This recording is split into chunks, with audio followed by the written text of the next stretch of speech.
Today, we've got the first look at the Samsung Galaxy Z Flip 8, along with some surprising upgrades that could finally make this feel more than just a minor refresh.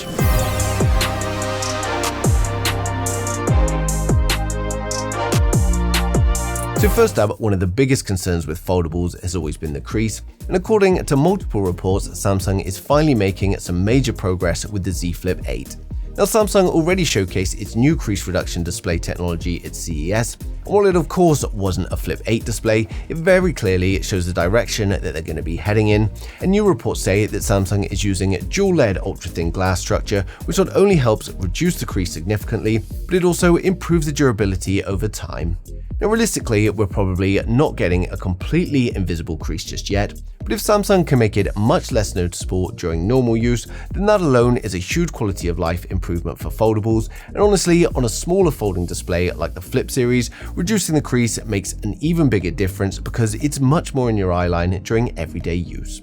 Now, alongside that, we've got new reports that say Samsung is continuing to reduce the overall weight of the device again this year. The Z Flip 7 already felt much more refined compared to the older generations, and Samsung apparently wants the Flip 8 to feel even thinner and lighter in the hand without sacrificing durability. Battery life should also see some improvements this year, although not necessarily from a larger battery. Current leaks suggest that Samsung is keeping a very similar capacity to the previous generations, but efficiency gains from the new chipset and software optimizations should help the overall endurance. Unfortunately though, there's another area where Samsung still doesn't seem willing to improve, and that's the charging speeds.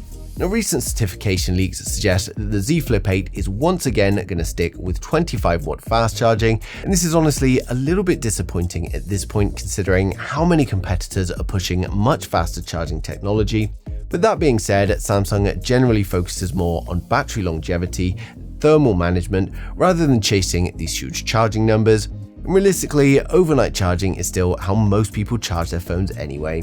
And when it comes to the displays themselves, reports suggest that Samsung are going to keep a very similar panel technology to the Flip 7 in terms of the brightness and refresh rate, and this means that we're looking at a 6.9-inch internal AMOLED display with a 120Hz refresh rate, alongside the same large external cover display that we saw last generation. And to be fair, that's not necessarily a bad thing because the Flip 7 display was already excellent. Now, instead, Samsung seems much more focused on refining the experience around the displays rather than just boosting the specs for the sake of marketing. Now, one of those refinements is expected to come through software with the One UI 9 and Galaxy AI. Samsung is reportedly introducing a new Now Brief system that can intelligently surface reminders, notifications, and important information throughout the day. So rather than constantly checking all of your apps manually, the phone can proactively bring useful information forward depending on context and timing. And on a foldable like the Flip 8, that actually makes a lot of sense because that external display just becomes a lot more useful when the software is smart enough to surface information properly. Now, we're also expecting all of the usual Galaxy AI improvements around photo editing, live translation, summarization, and productivity tools, especially as Samsung continues working closely with Google and Gemini integration. Now, powering all of this is expected to be Samsung's new Exynos 2600 chipset, and this is actually a pretty important moment for Samsung. Reports suggest the 2600 is being built on Samsung's new 2nm process with a big focus on efficiency, thermals, and AI performance. If Samsung gets it right, it could finally help close that gap with Snapdragon while also improving battery life on foldables like the Flip 8.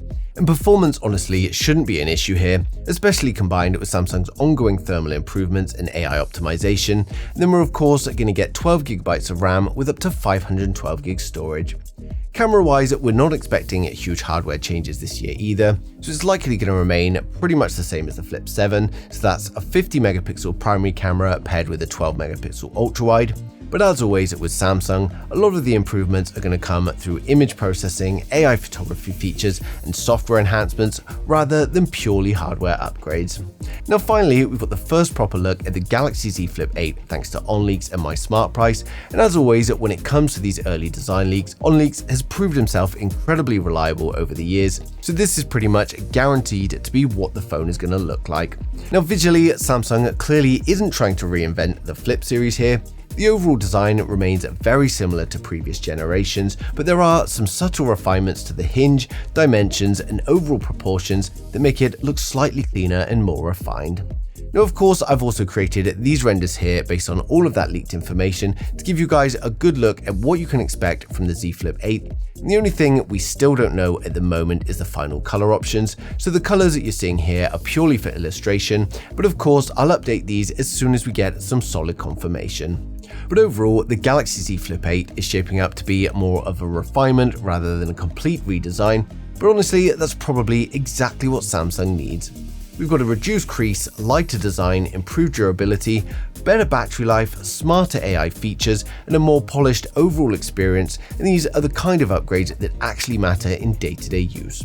Now, while it probably won't make anyone with the Z Flip 7 rush for an upgrade, for anyone on an older Flip device or maybe looking to try their first Flip, then it could be a really solid option.